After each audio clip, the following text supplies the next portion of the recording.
তো এই মসজিদটার আমি চারোপাশ দিয়ে আপনাদের দেখাচ্ছি কীরকম।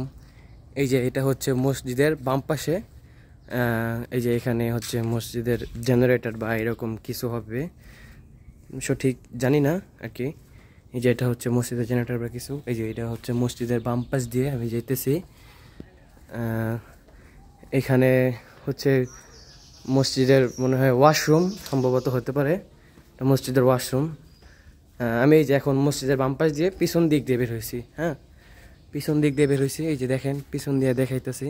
এই যে এখানে গম্বুজ, তারপরে মসজিদের পিছনের সামনেই মানে পেছনের দিকে একটা পুকুর রয়েছে। হ্যাঁ, এই যে এটা মসজিদের পিছন দিকে লা ইলাহা ইল্লাল্লাহ মুহাম্মাদুর রাসূলুল্লাহ লেখা আছে। তারপরে এখানে বাতিও দেওয়া আছে যাতে যে মসজিদের সৌন্দর্য বাড়ে। এইটা হচ্ছে মসজিদের ডান পাশে। আমি পিছন দিক দিয়ে ঘুরে আসছি, তার কারণে আর কি এরকমভাবে দেখা যেতেছে। এটা হচ্ছে মসজিদের অজুখানা আর কি, মানে এই গাটলায় সবে অজু করে, এখানে বসার জন্য সিস্টেম আছে।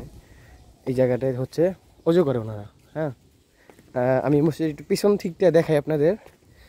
এই যে দেখেন, এই যে দেখেন, মানে এইভাবে অন্য কোয়ালিটিভাবে তৈরি করছে মসজিদটা। আমার কাছে খুবই ভালো লাগছে মসজিদটার। চারিদিকে 4টা গম্বুজ আছে।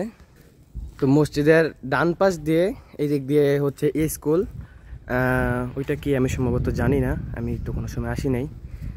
সম্ভবত কিছু একটা হইতে পারে, স্কুলেরই বা শাখা হইতে পারে।